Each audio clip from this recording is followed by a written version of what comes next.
새해 복 많이 받으십시오. 명쾌한 주 김현선입니다. 본격 스타토크 명쾌한 주, 오늘도 편안한 주말 오전을 여러분과 함께 하겠습니다. 제주 MBC 유튜브 채널을 통해서도 시청할 수 있으신데요. 한 주간의 뜨거운 이슈를 명쾌하게 정리해보는 시간, 지금부터 함께 하시죠. 오늘은 패널들과 함께 2021년 한 해를 뜨겁게 달굴 이슈들 전망하고 이야기 나눠보는 시간 가져보도록 하겠습니다. 안녕하세요. 예, 새해 첫 시간인데 새해 복 많이 받으십시오. 예. 강 의원님은 저희 처음 함께하는 거네요. 아유, 네. 불러주셔서 감사합니다. 아유, 저희가 고맙습니다. 예. 올해 어떤 이슈가 나올까? 어떤 이슈가 올 한 해를 뜨겁게 달굴까? 이야기를 좀 해보려고 하는데요. 저는 이제 작년에 저희가 한 11월 정도 되면 새해 이제 업무 운영 계획들을 막 수립을 하거든요. 그래서 내년에 어떤 이슈들이 있을까? 이런 것들을 생각하면서 좀 코로나는 확 이렇게 꺾여가지고 그래도 저희가 이제 포스트 코로나를 준비하는 시대를 맞았으면 좋겠는데 했는데 웬걸 제가 보기에는 올 한 해 내내 이런 어떤 코로나를 안고 가야 되는 상황들이 그렇죠. 되지 않을까라고 생각을 합니다. 어떻게 전망들 하세요?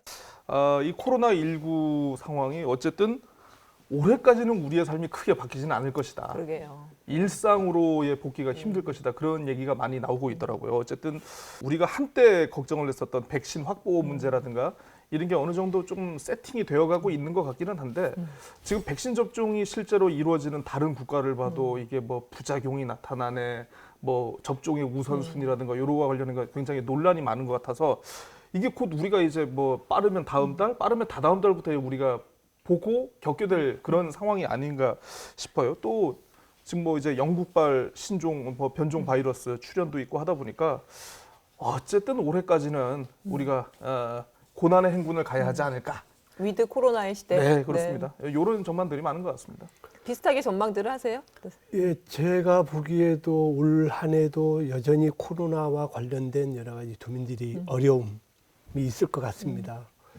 가장 중요한 게 이제 국가의 여러 가지 정책, 특히 백신과 관련해서는 최근에 뭐 5,600만 명분의 백신을 확보했다는 그런 좋은 소식도 있는데 그거와 더불어서 우리 그 행정 체제의 우리 방역에 대한 철저한 부분 그리고 가장 중요한 부분은 우리 도민들의 협조가 가장 중요하다고 봅니다. 뭐 사회적인 거리두기 그리고 개인 방역 수칙을 준수해야 이 어려운 코로나가 하루 종일 하루 빨리 종식되지 않나 그런 생각을 하고 있습니다. 강 의원님도 뭐 계속 갈 거다라고 보시죠? 네, 그렇습니다. 코로나가 정말 우리 일상을 전환시킬 만큼 굉장히 중요한 그 지난 한 해 동안 큰 일이었고 또 앞으로도 이런 일이 또 닥칠 거다라고 하는 그런 부분들 때문에 이번을 조금 더 철저하게 준비하는 그런 대책들이 마련이 돼야 될 것 같고요. 코로나가 가더라도 전과 다른 방식의 어떤 사회의 변화 이런 것들이 좀 일어났으면 좋겠다라는 바람도 또 있습니다. 하나씩 좀 얘기를 해보죠. 그러면 코로나가 앞으로도 뭐 단기간에 끝날 것 같지는 않고 이제 그걸 다 전제로 그렇죠. 깔고 지금 모든 행사, 뭐 사업, 뭐 여러 가지들을 다 생각을 해야 되는 상황에 놓였는데 그러면 우리의 방역 대책들은 어떻게 가야 될까? 무조건 이제 수세적으로 가기도 좀 어렵지 않을까라는 생각도 들고 뭐 여러 가지 좀 사실은 생각들이 드는데요. 그와 관련된 얘기부터 좀 자유롭게 이야기를 나눠볼까요? 예. 수도권에만 적용했던 그 5인 이상의 집합금지가 일단 전국으로 지금 확대된 거를 보면은 어쨌든 아직도 이게 굉장히 정부에서는 이 시국을 굉장히 엄중하게 보고 있는 것 같다라는 그런 생각이 듭니다. 그래서 또 이제 제주도 방역 같은 경우에도 어쨌든 이제는 이제 전에는 이제 어떤 제주 자체의 방역에서 이제는 전국의 방역과 이제 연동될 수밖에 없는 그런 상황으로 가고 있지 않나 이렇게 봐야 될 것 같습니다. 지금 코로나가 어느 정도 확장세가 조금 앞으로 꺾인 건 맞습니다. 하지만 앞으로 어떻게 될지 모르기 때문에 저는 두 가지 방법의 접근이 필요하다고 보는 게 하나는 그 제주도를 방문하는 여러 가지 문제에 대해서 철저하게 이제 개선 방안을 내놔야 되고요.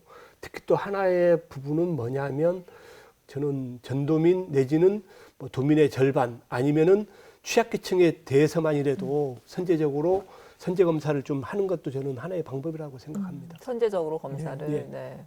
원지사가 이제 언론사랑 신년 인터뷰할 때도 그런 얘기를 했더라고요. 사실 방역하고 경제하고는 사실은 이게 약간 상충되는 지금 코로나 상황에서는 그런 부분들이 있어서 일단은 이제 방역 쪽에 강화를 하고 이후에 이제 경기 부양이나 이런 쪽에 애쓰겠다라는 이야기를 했는데 이걸 어떻게 지혜롭게 좀 할 수 있는 방법은 없을까? 그리고 도민들이 지금 얼마나 힘들고 이런 부분들을 지혜롭고 풀 방법은 없을지 좀 좋은 의견들이 있으면 이야기를 나눠보죠. 예. 원희룡 지사의 그 신년 인터뷰 내용이 또 맞긴 맞는 게 사실 경제와 방역이 두 개 있으면은 확실히 순서는 먼저 방역부터 하고 그 다음에 경제를 하는 게 맞긴 맞아요. 그러니까 이게 머리로는 이해가 되는데 이게 좀 뭔가 가슴으로는 꼭 그렇게만 할 수밖에 없는가? 조금 더 좀 뭔가 두 가지를 좀 동시에 할 수밖에 없는가에 대한 아쉬움이 조금은 남기는 하죠. 어느 정도 코로나가 안정 단계에 들어갈 것이라고 예측이 가능하다고 하면 그 이후에 과연 지역 경제 활성화를 어떻게 할 것인가에 대해서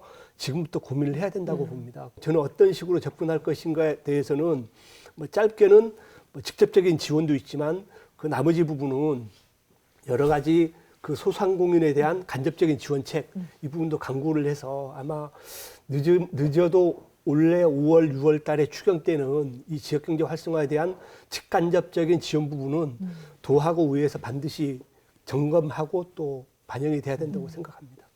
지금 지역 경제에 미치는 영향들이 굉장히 심각하기 때문에 그러니까 국가 차원에서 여러 가지 재난 지원과 관련한 정책들을 만들어가고 있다라고 보고 있고 그거 플러스 제주에서 제주도가 해야 하는 역할들을 조금 더 잘 찾아서 그 두 가지 두 트랙으로 가면서 좀 지원할 수 있는 방법들을 좀 만들어내는 것이 시급하다. 그리고 지금 방역은 정말로 정말 12월 한 달 동안 뭐 300명 이상의 확진자가 생기면서 제주 지역에서의 내부적 어떤 방역 시스템도 그동안 너무 안이하게 가지고 왔었던 게 아니냐. 근데 그러려고 하면 그 뭐 1단계는 어떻고 2단계는 어떻고 3단계는 어떻고 이런 식의 그 사회적 거리두기 문제뿐만 아니라 그랬을 경우에 제주에서의 방역 체계는 어떠해야 된다라고 하는 굉장히 세밀한 디테일한 그런 매뉴얼들이 좀 있었어야 된다. 그리고 자가 격리하는 사람들을 지원하는 인력까지도 다 포함이 돼야 되는데 그런 부분에 대한 디테일한 그런 매뉴얼들이 좀 부족하지 않았나 그런 현장의 목소리들이 좀 있습니다. 그래서 그런 부분들이 뭐 지금 시행착오를 겪고 있다라고 저는 생각이 들고 그런 것들을 반면 교사로 삼아서 빨리빨리 좀 디테일한 것들을 좀 정리할 필요 있다. 그리고 국가 체계, 중앙정부에서의 지원과 제주도만이 가능한 지원의 체계를 좀 구분해서 좀 더 고민할 필요가 있겠다 이런 생각이 듭니다. 이제 당장 소상공인 지원 이런 부분들도 사실은 어떤 촘촘하게 돼야 되겠지만 이후에 어떤 제주의 관광 정책이라든지 어떤 경제 정책이라든지 전반적인 부분에 대한 정책의 변화 같은 것들도 저희들이 고민해야 되지 않을까라는 생각이 들거든요. 예. 도에서 뭐 뉴딜 이야기도 하지만 사실 좀 그런 큰 흐름의 정책 변화에 대해서도 좀 고민을 해야 된다고 보는데 어떻게 보시나요? 예.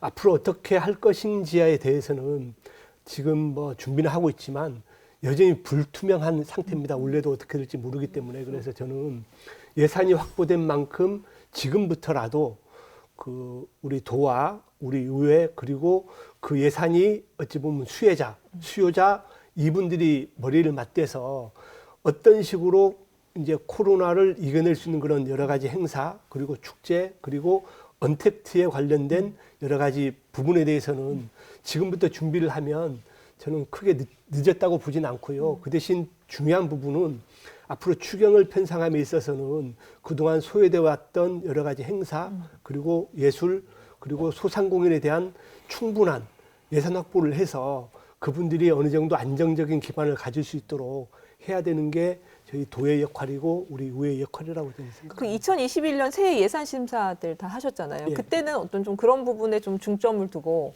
예. 좀 심사가 이루어졌고 실질적으로 집행부에서 온 사업들도 좀 그런 것들이 느껴지셨는지 모르겠어요. 특히 저희 상임위 같은 경우는 아까 제가 말씀드렸다시피 문화예술 관광과 이제 밀접한 상임이라서 그 행정부지사로 하여금 뭐 1차 추경 때 충분한 예산 확보를 해서 그동안 소외되고 어려웠던 여러 가지 분야, 특히 관광과 문화 부분에 대해서 예산을 좀 많이 확보해서 우리 올 하반기에는 코로나를 극복한 제주도민들이 축제의 장이 될 수 있도록 그런 만반의 준비를 해달라는 요청을 제가 드리기도 했었습니다. 사실 제주도가 지금 제주형 뉴딜을 통해 가지고 제주의 산업 구조와 경제에 대해서 완전 지금 체질 개선을 하겠다라고 지금 선언한 상태지 않습니까? 근데 사실 뭐 그에 비해서 지금 제주의 경제는 코로나 때문에 굉장히 힘든 상황이고 저는 제주형 뉴딜이 투트랙으로 갔으면 참 네. 차라리 좋지 않았을까 싶은데 제주형 뉴딜을 지금 뭐 보면은 뭐 그린 뉴딜, 디지털 뉴딜 뭐 여러 가지가 있습니다만은 되게 보면 한 5년 이상, 10년 이상을 바라봐야 될 굉장히 장기적인 그런 플랜들이거든요. 도가 어쨌든 단기적인 뉴딜이라도 뭔가를 집중하는 모습을 좀 보여줬으면 좋겠는데 좀 너무 장기적인 뉴딜에 집중하는 모습 그런 거에 대해서 좀 약간 안타깝다는 생각이 들고 이 지사님이 잘 쓰는 표현이 계시더라고요. 당장 아파서 죽을 것 같은 사람들이 있는데 당장 어디 저 중환자실 입원시키고 이제 심폐소생기 달고 해야 되는데 빨간 약을 바르고 있다. 예, 아마 소상공인이나 서민들이 느끼는 지금 제주형 뉴딜이라든가 어떤 제주의 코로나 관련 경제 대책이 아마 이 정도가 아닐까. 좀 러프하게 말하면 그렇습니다. 예. 저는 뭐 언론이기 때문에 좀 그런 것들도 고민해봤으면 좋겠다. 언택트 어떤 그 유통 네. 관련해서도 제주도 그 1차 산업 생산품이라든지 제주도에서 만들어지는 상품에 대해서 뭔가 이게 소개해 줄 수 있는 지속적인 어떤 그런 방송의 아이템들을 좀 잡아서 그런 것들도 같이 도의 협조를 받아서 하면 좋겠다는 생각도 들고 한편으로는 아까 손에 잡히는 걸 정말 해야 되거든요. 그래서 저는 몇 년 전까지 워낙 지사님 그 블록체인 뭐 이런 헛발짓이 자꾸 생각나서 저는 뉴딜 정책 막 이러면 또 막 헛발질을 하지 않을까 이런 걱정이 좀 돼요. 근데 그거 말고 진짜 우리 손에 잡히면서도 지역 주민들 개발은 하기는 어렵지만 정책적으로 재정을 투여하고 거기에 전문 인력을 투여하면 이게 제주의 정말 산업 구조에 도움이 되겠다라고 하는 그런 부분들을 조금 아이템을 확 찾아서 그거를 중앙정부에 우리 예산으로 하기 어려우면 중앙정부에 계속 그 부분에 대해서 가서 어필하면 중앙정부도 요즘에는 모든 게 워낙 빨리 바뀌는 시대이기 때문에 이런 아이템들이 우리 경제에 굉장히 어떤 그 시너지 효과를 주겠다라고 하면 바로 지원할 수 있는 시스템들을 갖추고 있어요. 그런 뭐 여러 다양한 공모 사업이라든지 지원책들이 있거든요. 꼭 정해져 있는 예산만으로 이렇게 돌아가는 게 아니기 때문에 그런 것들을 좀 할 수 있게끔 좀 더 푸시를 하면 더 좋겠다 이런 생각이 듭니다. 네. 강 의원님이 이제 긴장이 완전히 풀리셨어요. 네. 아주 좋은 현상입니다. 네, 요 기세를 몰아서 다음 주제로 좀 넘어가 보는 건 어떨까 예, 싶은데요. 좋습니다. 예. 아무래도 가장 지금 연초는 제2공항과 관련해서 네. 이거 어떻게 결정이 날 것인가 하는 게 도민들이 가장 궁금해하지 않을까 그런 생각이 드는데요. 네. 정말 잘 지역 주민들의 의견 수렴이 잘 됐으면 좋겠다라는 생각이 드는데 어떨지 잘 모르겠습니다. 아무튼 지난해에 이어서 코로나처럼 제2공항도 올 한 해, 한 해를 달굴 이슈로 지금 예상이 되는데요.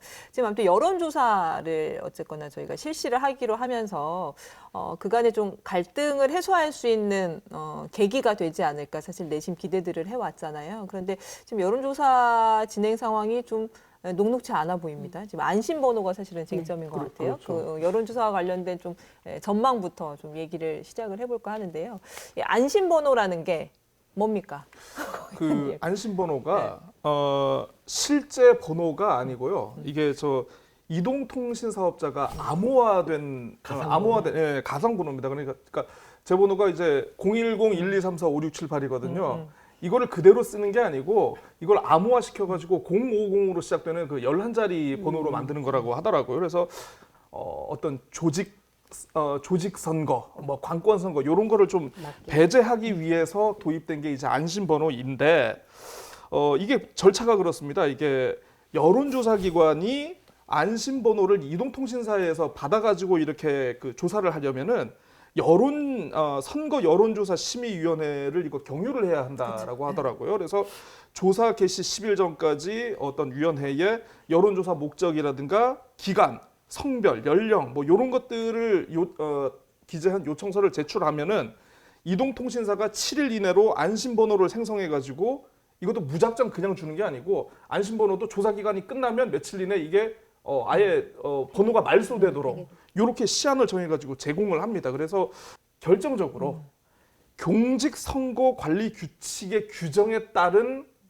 여론조사만 이게 그러니까 제공할 수 있는 것이다 보니까 이번 그 제2공항 도민 여론조사와 관련해가지고 가장 큰 포션을 차지하고 있는 무선번호 관련해서는 이게 지금 선관위도 제공할 수 없다라고 하고 개인정보보호위원회에서도 개인정보 침해 우려가 있으니까 이건 좀 힘들겠다 지금 이렇게 된 상황이죠. 그러니까 저희도 이제 여론조사를 뭐 해마다 몇 차례씩 하잖아요. 근데 언론사들이 이제 어떤 현안에 대한 여론조사를 할 때도 반드시 물어보는 게 있어요. 정당 지지도. 이걸 왜 묻냐면 이런 어떤 선거와 관련된 것들이 들어가줘야 저희가 안심번호를 받을 수 있기 때문이거든요.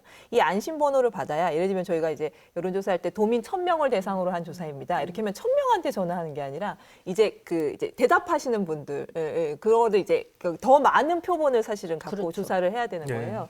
근데 문제는 안심번호가 없으면 이제 어느 지역에 이게 번호인지 뭐 연령대는 어떤지 이걸 알 수 없기 때문에 사실은 그 표본수를 맞추려면 엄청난 양을 사실 해야 되기 때문에 물리적으로 사실은 만만치 않은 거거든요.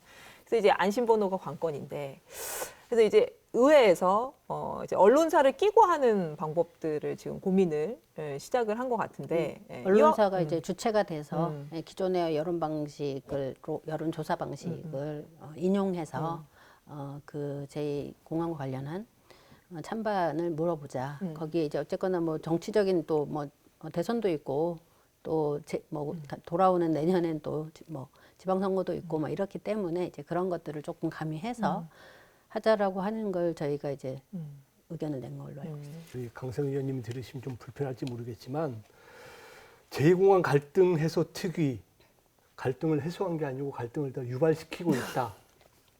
왜 그러냐면 지금 고재일 기자님께서도 안심번호 그리고 우리 사회자께서도 안심번호 말씀하시는데 이 자체가 참 주먹구구식으로 하고 있다.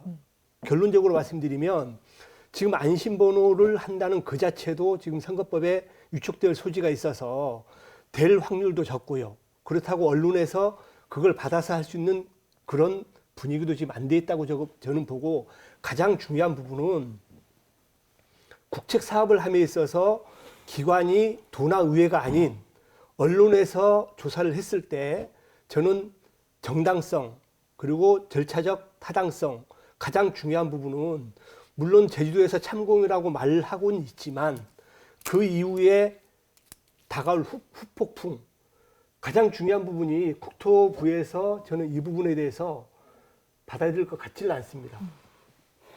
그런데 자꾸 지금 언론에 위탁을 내서 이런 조사하겠다 한 이후에 저는 예측 가능한 게 찬성단체 반대단체에서 또 다른 갈등이 생길 게 저는 뻔하다고 보거든요. 그래서 저는 이 접근조차 우리 도민들의 생각을 왜곡해서 할 수도 있거든요. 그래서 이런 부분에 대해서는 저는 여론조사 방식에 대해서 언론이 한다는 그 쪽으로 간다고 만약에 결정이 된다고 하면 또 다른 후폭풍이 저는 있을 것이라고 분명히 말씀드리고 싶습니다.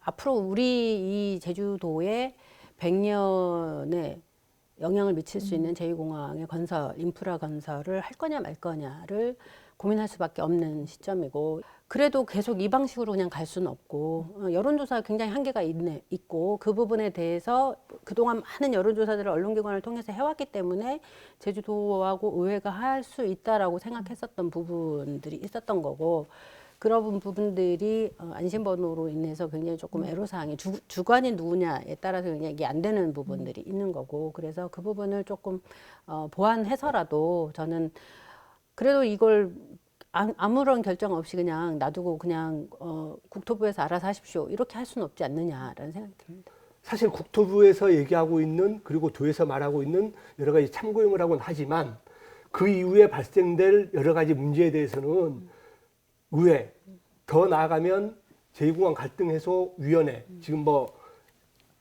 해체가 됐지만 어떻게 이걸 감당할지 저는 참 그게 걱정이 됩니다. 걱정이 되고 제가 지금 말씀드리는 부분은 분명히 예측 가능한 부분이거든요. 그래서 이 부분에 대해서는 사실 저는 여론조사하는 거 개인적으로 반대입니다. 예. 이게 제가 언론을 대표하는 입장은 아닙니다만은, 그러니까 그냥 언론 언저리에 있는 한 사람으로서 제가 말씀을 드리면은요, 언론이 여론조사를 해서 그 결과가 나오면 언론이 과연 정치적인 책임을 질 수가 있는가? 옛날에도 보면은 그 언론사가 여론조사를 한 적이 있긴 있어요. 그러니까 우리가 그때 8년인가 9년에는 그때 이제 김태환 도정 때는요, 영리병원 추진 여부와 관련해 가지고 그 언론사가 여론조사를 했었고, 그리고 2013년 그 우금민 도정 때는 그 행정체제 개편, 그때 도의회가 행정체제 개편은 그러니까 우금민지사의 그때 당시 공약이었는데 하도 이게 진전이 없고 받지를 않으니까 신문사 3개에다 그냥 여론조사를 해가지고 그걸 발표를 해버렸습니다. 그러니까 근데 결과를 보면은 그 여론조사 결과가 어떤 정책에 대해서 힘을 실어주기는커녕 오히려 도민사회의 어떤 분란만 더 키운 그런 결과가 나버렸거든요. 그래서 특위와 제주도가 해야 될 역할을 본인들이 감당할 수 없다고 이거를 언론에 떠넘기려고 하는 것이 아닌가.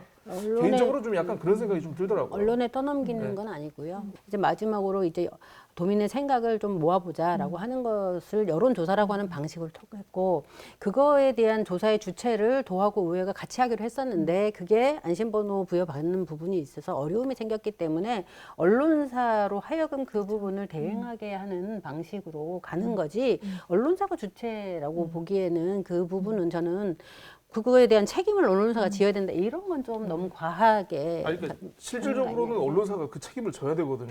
지금 저희가 이제 녹화하는 이 시점이 수요일이잖아요. 그래서 이제 방송은 토요일에 나갈 거여서 그 사이에 사실은 이 여론조사와 관련된 여러 가지 검토라든지 협의라든지 이러면서 좀 진일보될 수 있는 여지가 사실은 있죠. 그래서 이제 언론사에 위탁하는 방식의 경우에도 이제 선거법 위반 소진이라든지 그리고 아까 이야기하신 국토부가 이 결과를 수용할 것이냐에 대한 확인들이나 이런 것들이 좀 이루어지면서 좀 변화가 있을 거라고 보고요. 어쨌거나 여론조사가 저희가 이제 의견 수렴을 하기로 했고 의견 수렴의 방식으로 여론조사까지는 합의가 된 거잖아요. 그래서 이제 여론조사를 하는 방식에 대해서 사실은 생각지 않았던 안심번호라는 변수 때문에 지금 혼란을 겪고 있는데 여론조사가 잘 어떻게 해서 잘 시행이 됐다고 치죠. 그래서 이제 뭐 찬성이 많이 나오든 반대가 많이 나오든 어떤 결과가 나올 텐데, 자, 그 이후에 사실은 과제도 저희가 그 넘어야 할 산이 만만치는 않습니다. 좀 어떤 것들을 통해서 저희가 갈등을 해소하면서 이 부분들을 좀 그 진전시킬 수 있을지, 찬성이든 반대든 뭐 또 다른 결론이든 어떻게 보시나요? 그런 얘기를 좀 하고 이 제2공항 부분 좀 마무리를 하시죠. 저희는 뭐 갈등이 완전하게 해결될 거라고는 보지는 않습니다. 다만 지금 시점까지의 모든 과정들을 도민분들도 함께 보셨기 때문에 그 부분에 있어서 지금의 시점에서의 도민의 의견이 무엇인지를 모아가는 정도로 그 여론조사의 의미가 있는 겁니다. 그리고 그거에 대한 결과에 대해서 수용 여부는 실질적으로 다 다를 것 같습니다. 다만 그럼에도 불구하고 제주도민의 의견이 이렇게 모여졌습니다라고 하는 것들을 반박할 수가 없기 때문에 뭐 찬성 측이든 반대 측이든 그 부분에 대해서는 전체적인 부분으로 어쩔 수 없이 이제 뭐 제주도민의 의견은 이 정도였구나라고 하는 걸로 결론이 나면서 내부적으로는 글쎄 뭐 완벽한 해결은 어렵지 않을까요? 수용도 그렇고요.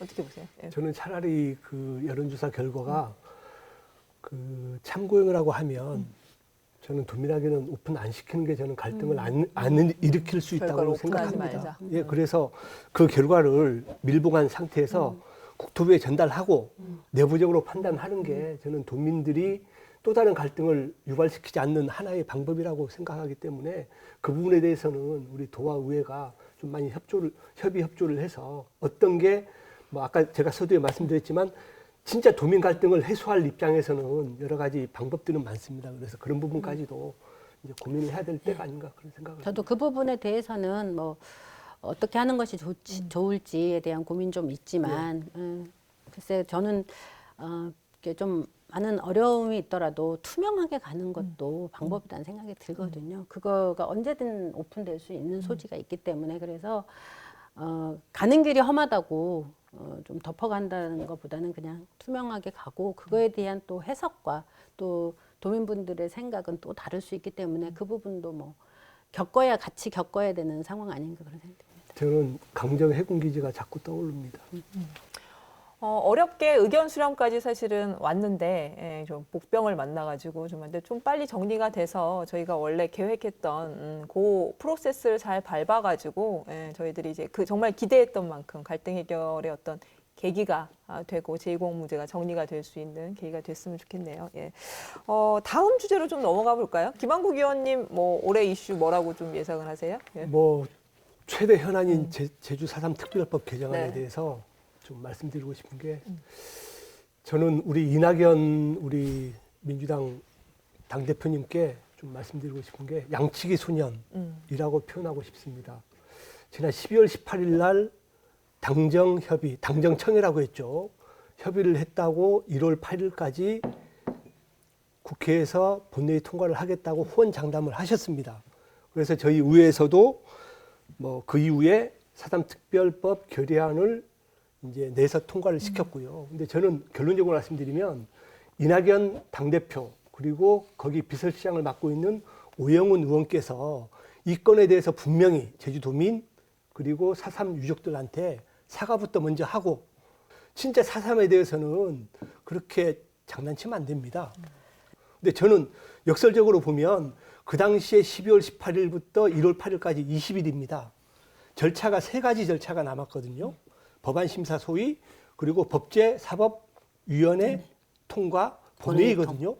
그러면 그 절차를 한다 해도 일주일에 한 번씩 회의가 열려야 이게 가능한데 지금 법안 심사 소위까지도 지금 열리지 못한 상황에서 어떻게 그런 무책임한 말씀을 했는지 이 부분에 대해서는 분명한 해명이 있어야 된다고 생각합니다. 민주당 쪽에 반론이 필요해 보입니다. 네. 네, 뭐 김한국 의원님이 지적하신 부분이 일정 정도 뭐 약속이라고 하는 것을 얼만큼 중요하게 생각할 것이냐라고 하는 부분에 있어서는 좀 미흡한 부분이 있다. 많이 그렇지만 미흡하죠. 저는 우리 민주당이 실질적으로 4.3 특별법 관련해서는 정말로 계속 오랫동안 중앙 정부에서도 받기 어려운 여러 가지 뭐 배보상 문제라든지 이런 부분들에 대해서 끊임없이 제주도민들에 대한 어떤 목소리를 반영하면서 협의를 해왔다고 보고 4.3 특별법 개정 전부 개정안을 당의 어떤 미래 입법 과제로 잡아서 더 힘을 실어주려고 했고요.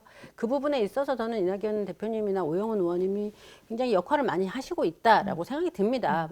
당연히 이제 뭐 유족회 분이든 도민의 입장에서는 뭐 이렇게 계속 20대에도 잘 안 되더니만 21대에 와서도 뭐 이렇게 지지부진하냐 하지만 저는 굉장히 그래도 진전이 있고 그 노력이 그래도 결실을 맺으려고 하는 과정에 있다라고 보입니다. 그리고 저는 국민의힘의 뭐 이명수 의원도 발의를 했고 그래서 좀 더 이 부분이 통합적으로 지금 검토 심의를 할 거라고 보이고요. 다만 그 일정 자체를 맞추지 못하는 부분, 뭐 그런 부분에 있어서는 뭐 좀 아쉬운 부분이 있다라는 말씀을 드리고 또 국민의힘 쪽에서도 배보상과 관련해서도 굉장히 원칙적인 얘기도 하시고 그리고 그것이 국가 차원에서의 어떤 배보상이어야지 위자료여야만 안 된다 뭐 이런 부분까지도 말씀을 해주셨기 때문에 저는 한편으로는 굉장히 국민의힘이 전향적으로 4.3 특별법에 대해서 입장이 선회됐다라고 보여지고 그것이 단순히 저는 인기 영합은 아닐 것이다. 정말로 4.3이라고 하는 사건이 제주도민이 가지고 있는 그런 정말로 국가 권력에서 큰 희생을 봤었던 거에 이제 어느 정도는 좀 공감을 이루었지 않았느냐. 그 과정에서의 어떤 피해 회복 그리고 명예를 찾고 그런 부분들에 대한 또 그 국가의 배상 이런 것들을 어떤 방식으로 할 것인지에 대해서는 의견을 좁혀가고 있는 중이다. 저는 그렇게 봐서 시급하게 빨리 특별법 전부 개정안이 의회를 통과하고 있지 못한 국회를 통과하고 있지 못한 부분은 아쉽지만 잘 될 것이다. 네. 네, 그렇게 생각합니다. 제가 한마디만 좀 할게요. 급할수록 돌아가라 했습니다. 그리고 우리 도의회도 그렇고 정부도 그렇고 서로 협의체가 돼야 되거든요. 네, 그렇습니다. 그럼에도 불구하고 지금 뭐 제가 똑같은 얘기를 하고 있지만 이낙연 대표를 포함한 민주당에서는 본인들의 얘기를 하고 있습니다. 본인들의 얘기. 그러면 예를 들어 입장을 바꿔놓고 저희 국민의힘하고 뭐 저희가 여당 됐을 때 논의를 했다. 기분 안 나쁘시겠습니까? 그럼 발표를 했습니다. 그러면 거기다가 여야를 포함한 정부와 청와대가 이런 합의를 받습니다. 하면 되는 거 아닙니까? 근데 거기다가 야는 뺍니다. 그리고 이런 부분들이 저는 특히 4.3과 관련해서는 정치적으로 접근해서는 절대 안 된다고 봅니다. 맞습니다. 제가 지난번에도 얘기했지만 이번 오영훈 그 의원이 발의한 내용 중에도 보면 137명이 공동 발의를 했는데요. 야당은 한 명도 없어요. 우리 의회도 그런 시스템 안 합니다. 법안에 대해서는 같이 논의를 하고 서로 설득하고 가야 되는 부분이 분명히 있는데 이런 식으로 4.3에 대한 여러 가지 부분들은 정치적으로 끌고 갔기 때문에 문제가 많고 특히 또 배부 상황과 관련해서는 저희 당의 입장도 전향적이긴 하지만 구체적으로 그 법 내용을 보면 최근에 5.18 특별법 통과됐지 않습니까? 네. 그 부분에 대해서도 민주당 내에서도 굉장히 의견들이 분분한 거 아시잖아요. 그 내용 중에 하나가 지금 4.3 특별법에 들어왔는 게 있습니다. 왜곡, 비방했을 때 처벌 조항. 이런 부분에 대해서까지도 지금은 뭐 전향적인 4.3 특별법을 개정하라.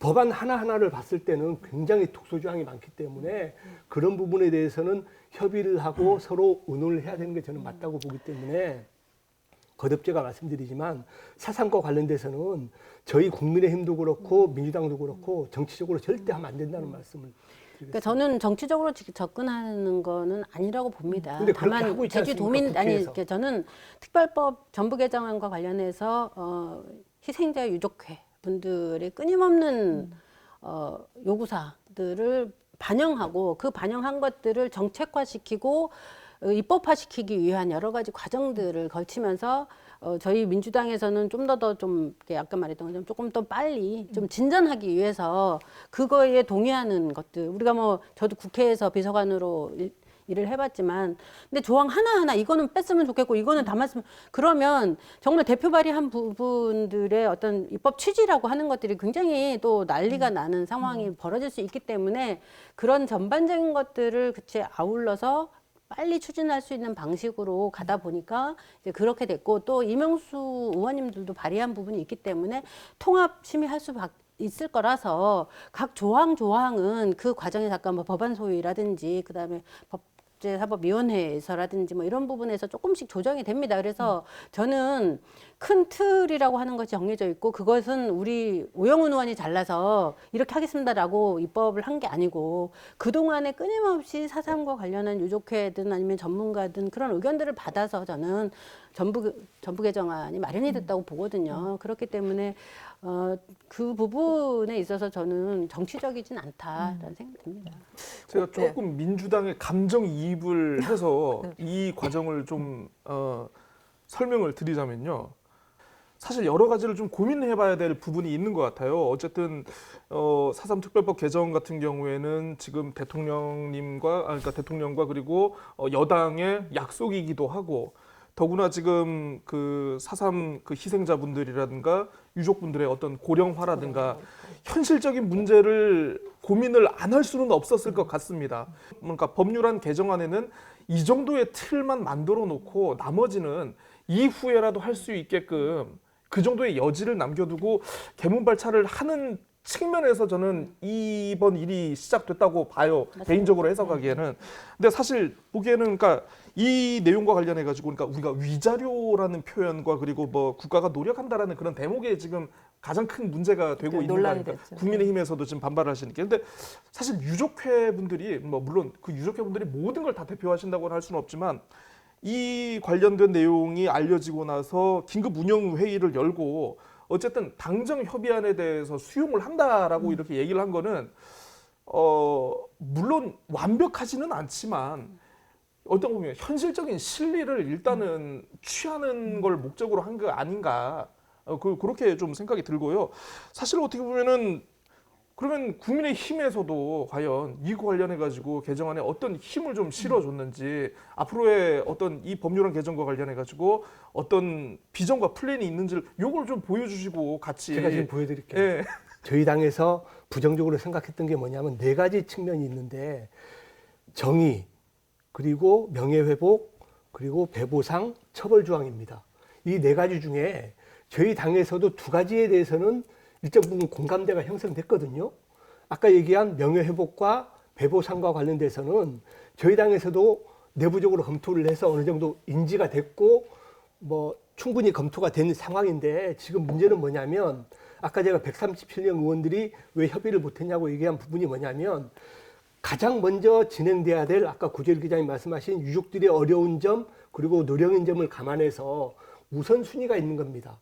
그래서 제가 유족들한테 물어봤을 때 가장 필요한 게 뭡니까 했을 때 명예회복과 보상이기 때문에 이 부분만이라도 빨리 해줬으면 좋겠다. 이게 유족들이 뜻이었습니다. 근데 지금 개정안을 보면 아까 제가 말씀드렸다시피 왜곡, 비방, 처벌에 관련된 법률 이 부분이 어찌 보면 독소조항이라는 겁니다.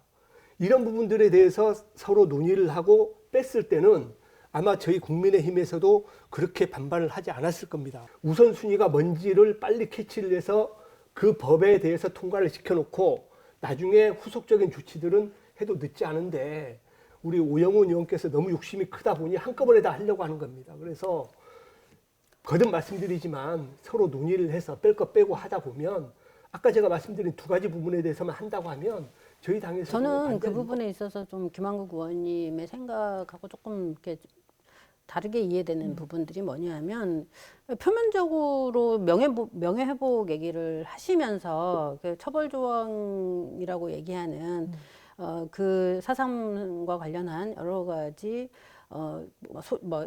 편향적인 정보 제공이라든지 비판이라든지 비난이라든지 모욕, 명예훼손 이런 것들을 포괄하는 것들을 좀 이렇게 처벌할 수 있게끔 하는 그런 부분들은 저는 명예회복하고 맞물려 있다고 봅니다. 그것이 난 다르지 않다고 봐요. 그러니까 저는 5.18 배보상법도 마찬가지고 그다음에 이 4.3도 마찬가지지만 이 지금 그 사건이 주는 그 의미가 과연 무엇이냐라고 하는 것들에 대한 끊임없는 논란이 여전히 있지 않습니까? 국가가 분명히 잘못했다라고 인정해서 법을 만들고 명예를 회복시키고 피해자에 대한 배보상까지 하고 있음에도 불구하고 여전히 논란이 있는 그 부분에 대해서 저는 피해 당사자들이 너무 힘들다는 거예요. 그거는 명예회복이 아니다는 거죠. 그렇기 때문에 그런 것까지 도가 지나치는 부분들은 법적으로도 좀 이렇게 처벌할 수 있는 규정을 주자라고 하는 거기 때문에 저는 그건 좀 동전의 양면과 같은 거다. 좀 정리를 했으면 좋겠어요. 일단 법안 내용에 대한 논쟁은 조금 차치를 하고,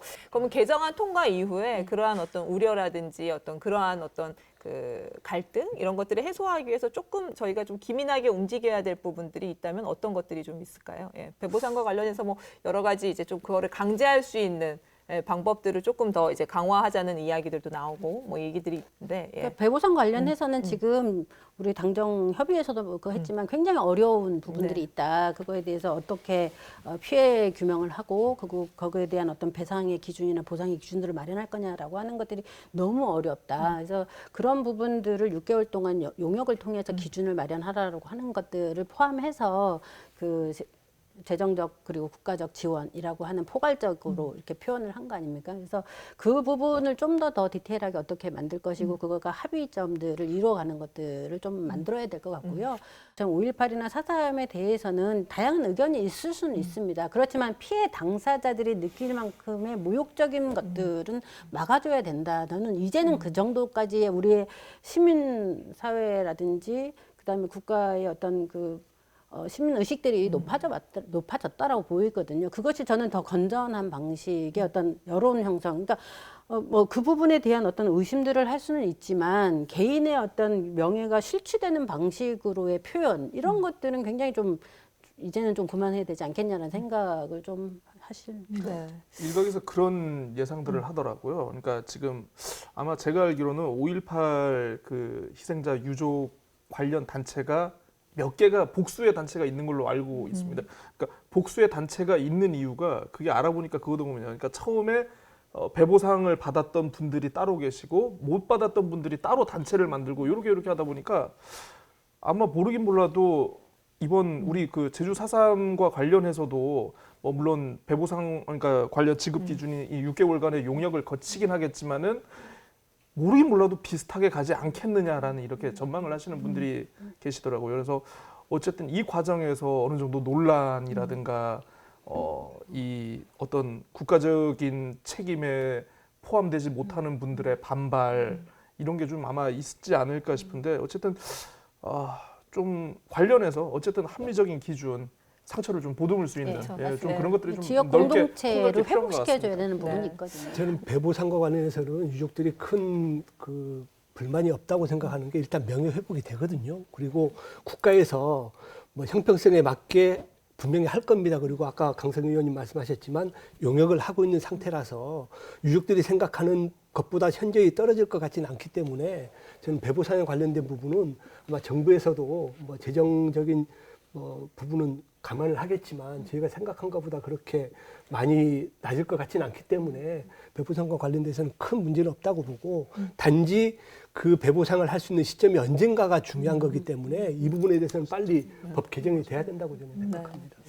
2공항이나 4.3특별법이나 워낙 제주에서 중요하기도 하고 제주 도민들의 삶에 미치는 영향이 크다 보니까 예, 저희 패널들끼리 의견들도 많이 갈리는 것 같습니다. 고재일 기자님이 그래도 하나 준비하신 게 이야기를 네, 하시지 않으세요? 제주를 바꾸고 그 힘으로 대한민국을 바꾸겠습니다. 누구 생각나십니까? 원픽? 적절한 성대모사였어요. 지루했 아유 적절했습니다. 예, 올해에 이제 그 4월에 재보궐 선거가 있고 이게 또 내년 3월에 대선, 또 내년 6월에 지선. 어떻게 보면 대한민국 정치 역사상 이렇게 짧은 시기에 거의 1년에 정말 진짜 엄청난 선거가 3번이 몰린 적이 있을까 싶은데 그래서 요 관련해 가지고 대선과 지방선거 요 얘기를 한번 좀 네. 나눠보고 싶습니다. 저희가 이제 내년에 네. 선거를 앞두고 있는데 올해 아마 하반기부터 되면 슬슬 이제 좀 구체적인 이야기들도 나오고 좀 얘기들이 있을 거예요. 예. 제일 궁금한 게 뭔가요? 예. 뭐 다가올 재보선 선거겠죠. 예, 그거부터 시작이 되니까요. 그와 관련된 뭐 전망이라든지 뭐 또 그 지방선거에 저희가 차기에 이제 뛸 걸로 예상되는 주자들 얘기라든지 예, 편하게 좀 이어가 가보죠. 네. 제가 먼저 하겠습니다. 네. 왜냐하면 그래야 하실 말씀이 있을 것 같아서. 아마 그 서울과 이제 부산시장 재보궐선거가 있는데 아마 전국 여론의 중심이 될 겁니다. 그래서 제가 예측하건대 굉장히 이번에 민주당은 어려운 싸움이 될 것입니다. 그렇다고 저희가 뭐 쉬운 싸움이라고는 보지 않습니다. 그래서 이 선거가 아마 내년 뭐 대선 그리고 지방선거에 굉장히 큰 영향을 줄 것이라고 보고 아마 민주당도 그렇고 저희 국민의힘도 그렇고 아마 이번 4월 7일 재보궐선거에 올인을 할 것이라고 저는 생각합니다. 남은 선거에 약간 향방을 가늠할 수 있는. 네. 아무튼 저희 민주당 굉장히 어려운 거라고는 생각하고 있고요. 다만 저는 우리가 지금 뭐 국정 지지율이라든지 이런 것들 보면 굉장히 조금 지금은 좀 안 좋은 시기이지 않습니까? 그런 걸 보면 저는 좀 그 지방선거하고 또 대선하고는 좀 다르다. 저는 원지사도 제주 도민들한테 이제까지 그렇게 전폭적인 지지를 받았지만 최근에 여론조사에서는 바뀌었어요. 좀 뭐 50% 이하로 떨어진 걸 보면 콘크리트 지지는 뭐 우리 문재인 대통령만 가지고 있었던 게 아니라 원지사도 가지고 있었던 거거든요. 그런데 그것이 무너지고 있다. 그거는 과연 뭐 때문인가? 도민들이 체감할 수 있는 그동안의 시간적인 부분들이 있었던 거죠. 재선이라고 하는 시간이 있었음에도 불구하고 체감적으로 전국의 수재가 제주 도정에 와서 제주도를 바꾸겠다고 했지만 손에 잡히는 거는 별로 없다. 그렇기 때문에 저는 정치인들은 늘 긴장하면서 얼만큼 책임 있게 하는데 그것이 실질적으로 도민들의 삶, 국민의 삶을 좀 더 낫게 만드느냐 그거에 대한 평가다고 봅니다. 그래서 그 부분은 아무튼 원지사가 최근에 이제 뭐 이렇게 지지도가 이제 하락세를 보이고 있지만 아무튼 대권 대전에 대한 것은 지금 공식적으로 사실은 뭐 선언을 한 거나 다름없는 상황이니까요. 그래요? 선언했어요, 한 도민들한테? 것과 다름없는 도민들한테 상황입니다. 안 했습니다. 네. 저희는 계속 도민들한테 할 거면 정확하게 하라. 그렇게 대놓고 요구를 지금 하고 아무튼 있는데 하고 잘 안 계시잖아요. 근데 문제는 뭐냐면 아니요, 저는 재선 안 될 것 같으면 돌아올 거라고 봐요. 그렇죠. 그래서 제가 지금 이야기를 드리려고 하는 건데 대부분의 시선은 뭐냐면 자 대권 도전해서 이제 경선까지 가서 그 이후에 사실은 다음 지방선거에 다시 나올 가능성이 클 걸로 보는 시선들이 지배적이신 거잖아요. 원지사의 그런 어떤 대권을 향한 그런 꿈들이 이번 다음 지방선거에 나왔을 때 어떤 영향을 끼칠지 뭐 그런 쪽으로 좀 저희가 이제 논의 폭을 좀 줄여서 이야기를 좀 해볼까요? 그 제주가 낳은 어찌 보면 인재입니다. 네, 다 인정합니다. 네. 제주도에서. 그리고 제주가 지켜야 될 보물입니다. 지금 현재 제가 보기에는. 그래서 조금 원지사에 대한 편견을 좀 잠시만 좀 놔줬으면 좋겠습니다. 진짜 대선을 향한 꿈을 이룰 수 있도록 잠깐만요. 제가 말씀드리겠습니다. 그렇게 놔주고 그 대신 지사께서도 고민을 해야 될 게 그쪽만 올인할 게 아니고 제주도 도정에 대해서 도민들이 동의할 수 있도록 아주 촘촘한, 그러니까 어찌 보면 지사가 굉장히 바빠지겠죠. 서울도 왔다 갔다 해야 되고 제주도 도정도 챙겨야 되고 그 대신 우리 의회에서 통제를 하면 됩니다. 의회가 통제를 할 수 있습니까? 할 수 있습니다. 아니 그 저 행감 때도 휴가 내가지고 방송 출연까지 분인데 아니 지사가 행감 그렇게 바로 휴가를 내가지고 시작할 때 방송 갔기 갔다는 때문에 거는 좀 약간 제가 봤을 때는 의회에 대한 물론 예의는 아니지 지적은 않습니까, 있을 그거는? 수 있지만 예. 그 행감 때문에 갔다는 그 자체가 할 일을 제껴놓고 간 건 아니거든요. 아니 의회주의자가 할 일은 아니죠 그게. 맞습니다. 예. 정말로 머리는 좋아서 모든 것들을 그림을 그릴 수 있어요. 근데 그 그림을 그린 머리가 가슴으로 오고 그것이 손발이 되어야 되는데 그거는 정책으로 나와야 되고 그러면 도민들이 조금 하더라도 좀 체감이 될 수 있는 것들이 있어야 되는데 그런 것들이 너무 부족하지 않았느냐. 고 기자님의 의견은 뭔가요? 어떻게 전망하세요? 전 모르겠습니다. 뭐 제가 뭐 이 선출직 공무원한테 이렇게 하라 저렇게 하라 뭐 할 수는 없는 노릇인데요. 아마 재보선에서 승기를 잡은 당이 제가 봤을 때는 대선에서도 아마 유리할 거고 대선을 잡으면은 거의 지방선거까지 싹쓸이 하지 않을까 저는 보거든요.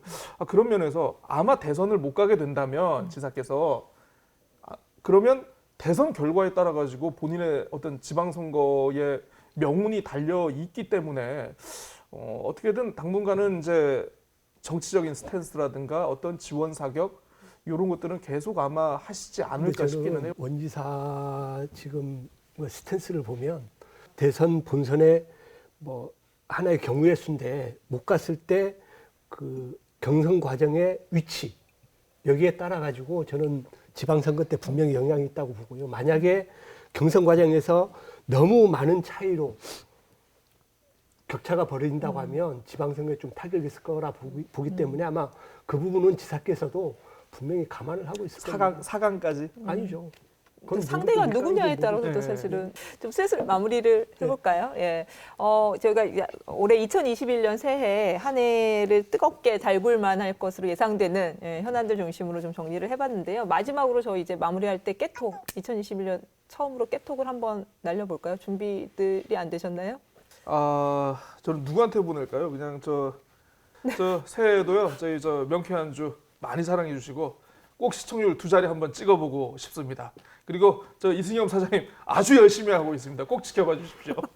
강 의원님도 뭐. 네, 저도 도민분들께 네. 정말 지난 한 해 동안 너무 힘들었다는 거 100% 공감합니다. 그리고 저희가 더 잘하면 웃는 날이 더 많아질 것이라고 하는 것도 잘 알고 있습니다. 정말로 있는 자리에서 최선을 다하겠습니다. 도민 여러분 새해 복 많이 받으십시오. 김한국 의원님, 어느 분한테 날리실까요? 예, 저는 아까도 말씀드렸지만 이낙연 우리 민주당 대표님께 말씀드리고 네. 싶습니다. 이낙연 대표님, 우리 도민들과의 약속 우습게 생각하지 마시고 앞으로는 진정성 있게 약속도 해주시고 한 약속은 꼭 지켜주시기를 바라겠습니다. 고맙습니다. 네. 편안한 토요일 오전에 함께한 명쾌한 주, 다음 주에도 유쾌한 시사 토크로 찾아오겠습니다. 저는 다음 시간에 뵙겠습니다. 고맙습니다. 새해는 학교도 매일 가고 친구들과 마스크 없이 재미있게 이야기도 하고 놀고 싶어요. 식당에 가서 맛있는 음식도 먹고 싶어요. 코로나19 없어졌으면 좋겠어요. 2020년은 갑자기 들이닥친 코로나로 인해 취업 준비생들에게 참 힘든 한 해였던 것 같습니다. 상반기 채용 공고는 줄었고 자격증 시험 또한 여러 번 취소됐습니다. 부디 올해에는 코로나가 종식되어 취업 준비생들이 자신들이 준비한 것에만 열중할 수 있는 한 해가 되었으면 좋겠습니다. 코로나로 인해서 공연이 많이 취소되기도 했고 결국에는 비대면으로 진행할 수밖에 없는 상황이었거든요. 그래서 2021년에는 꼭 관객들과 함께 할 수 있는 대면 공연이 이루어졌으면 좋겠고요.